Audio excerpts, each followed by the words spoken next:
Hello guys, तो कैसे हैं आप लोग। इन दिस वीडियो आज हम बात करने वाले हैं बोरुटो मांगा के बारे में। ये जिंदा है। और तुम्हें पता होगा कि मैं बहुत दिनों से वीडियो नहीं बना रहा हूँ। इसकी वजह सिर्फ एक ही है, गर्मी। क्योंकि मुझे गर्मी बहुत ज्यादा लगती है। जहाँ पे मैं अपना शूट ये सब करता हूँ वहाँ पर सबसे ज्यादा गर्मी होती है। दूसरा, मेरे पास एसी नहीं है भाई। नहीं, हम लोगों ने गरीबी देखी है। तीसरा, जो मेरा कमरा है वो बहुत ज्यादा ऊपर है, जहाँ टेम्परेचर सारे कमरों से ज्यादा हाई होता है। सो एक पंखे के सहारे तो मैं नहीं रह सकता हूँ, लेकिन मैं फिर भी कोशिश करूंगा वीडियोस को लाने की। सो भाई लोग, पिछली बार क्या हुआ था? पिछली बार इनोजीन मर गया था और हमारी हिमावारी क्यूबी चाक्रा मोड में आ चुकी थी, जिसमें अब वो सीधा सीधा फाइट करने वाली है जूरा से। जूरा वो बंदा जिसका कुछ अता पता तो है नहीं, लेकिन फिर भी हमने इसे इशिकी माना था, बट ये इशिकी तो नहीं है। तो अभी हाल फिलहाल क्या हो सकता है इस मांगा के अंदर? पहली बात, कावाकी को पता चल चुका है कि हिमावारी के पीछे पड़ा हुआ है जूरा, तो वो आ रहा है हिमावारी को बचाने के लिए। एंड मान लो अगर वो बीच में कूद जाता है, अगर हमारा लेजेंड बीच में कूदता है और वो जूरा को डिफीट कर देता है, तो क्या हम इसे पद्मश्री अवार्ड दे सकते हैं?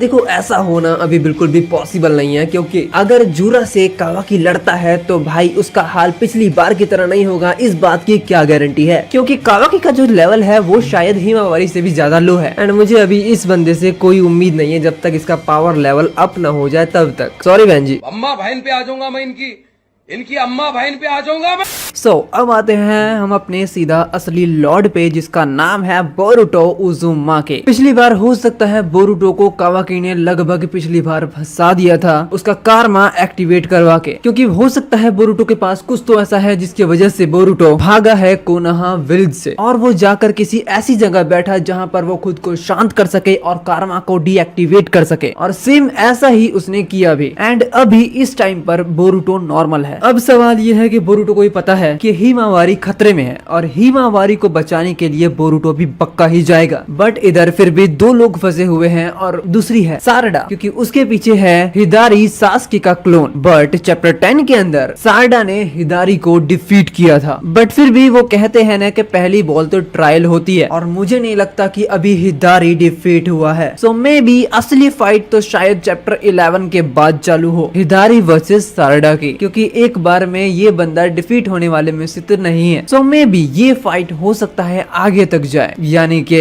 सुजानो तक। और यहाँ एक चीज देखो, सारडा का सुजानो हमें नहीं पता, हिदारी का सुजानो कैसा होगा हमें नहीं पता, या फिर हिदारी का सुजानो एक ब्लैक सुजानो भी हो सकता है। It's possible. अभी तक हमने नहीं देखा है तो इतना माइंड करने वाली बात नहीं है। फिर भी एक चीज तो पॉइंट वाली है कि हिदारी सास्के का क्लोन है। सास्के के पास थी इससे पहले रिनेगान, एंड सास्के के रिनेगान के अंदर स्विचिंग टेक्निक की पावर थी, जिससे वो अपने आप को किसी भी चीज से स्विच कर सकता था, भले वो ह्यूमन हो या फिर कोई थिंग। एंड सास्के की इसी स्विचिंग टेक्निक ने बहुत सारे उत्सुकी को इरिटेट किया है, जिसकी वजह से सारे के सारे उत्सुकी सास्के से बहुत ज्यादा नफरत करते थे। एंड वो उत्सुकी आते हैं Kaguya, Madara, Ishiki, Momoshiki. That's why Sasuke का नाम यहाँ कुछ ज्यादा ही ऊंचा है। तो फिर भी तुम देखोगे, सास्के का क्लोन होने के बावजूद हिदारी ने सास्के का फिजिकल पावर्स को ही यूज किया है, just like चिदोरी and just चिदोरी।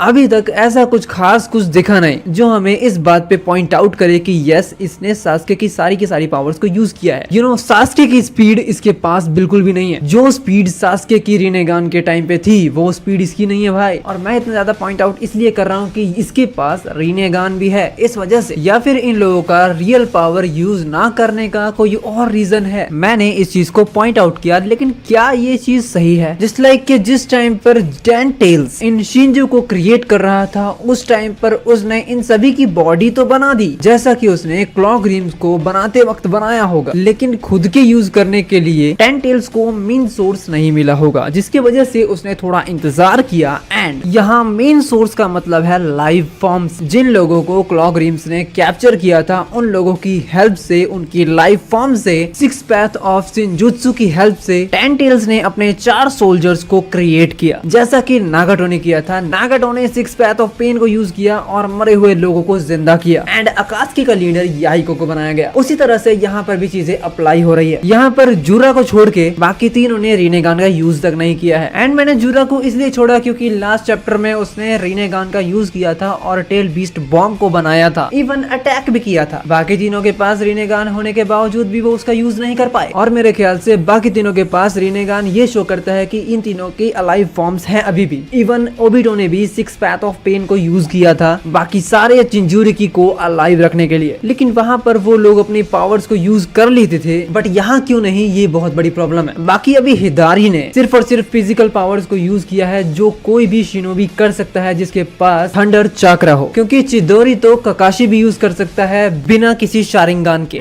Goddamn right.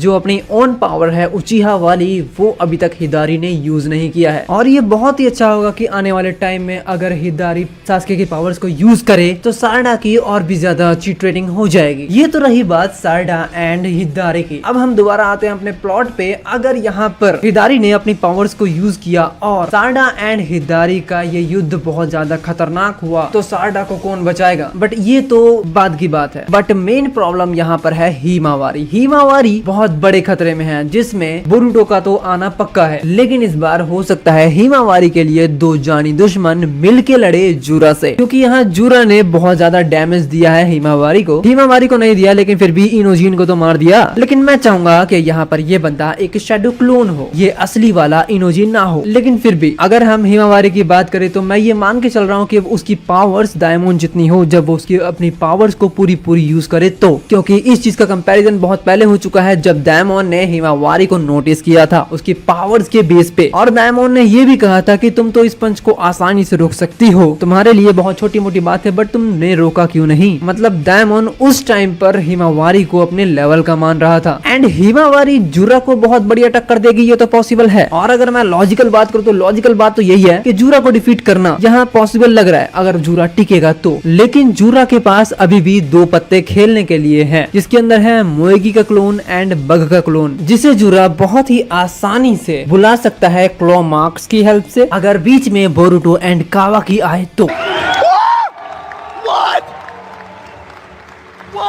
And Boruto and कावाकी का यहाँ टीम अप हो सकता है हमें देखने को मिल जाए इस बार, क्योंकि ये चीज खुद कावाकी के दिमाग में है कि बोरुटो के साथ टीम अप करना जरूरी है, नहीं तो जिनको बचा रहा है वो सारे मारे जाएंगे। एंड यहाँ पर अगर मोएगी आती है तो उसे उसका टारगेट भी मिलेगा, यानी कि टीम 10 एंड टीम 10 वर्सेस मोएगी का क्लोन की फाइट तो होनी पक्की है। जहाँ तक मुझे लग रहा है अगर ये चीज होती है तो, नहीं होगी तो मैं कुछ नहीं कह सकता भाई, क्योंकि इट्स अ प्रेडिक्शन। तुम्हें अभी तक जूरा के बारे में कुछ चीजें नोटिसेबल नहीं लगी कि जूरा के बारे में जो भी दिखाया गया है ऐसा लगता है झूठ दिखाया गया हो। जूरा जीगन की तरह लगता है लेकिन वो है नहीं। जूरा नारुतो उजुमाकी को ढूंढ रहा था लेकिन एक्चुअल में उसे ढूंढना था टेल बीस्ट को। जूरा की आइडेंटिटी नहीं पता, इवन उसकी मेमोरीज शायद साथ हैं और उसने सभी को मैनिपुलेट किया है। जूरा ने भले नॉलेज पूरे विलेज के बारे में गेन किया हो लेकिन फिर भी उसके पास वुड स्टाइल जुत्सु कहाँ से आया कुछ नहीं पता। और तुम्हें याद है वुड स्टाइल जुत्सु कौन यूज किया करता था? फर्स्ट होकागे यानी Hashirama and second Yamato sensei. But मैं कहाँ से कहाँ जा रहा हूँ, क्या ये पॉसिबल है? ये बहनचोद सारे मिलके हमको पागल बना रहे हैं। चलिए बस नहीं गाइस, मिलते हैं नेक्स्ट वीडियो में। ये थ्योरी आपको कैसी लगी प्लीज कमेंट्स में लिख के जरूर बता देना। थैंक यू फॉर वॉचिंग, आज मिलते हैं नेक्स्ट वीडियो में।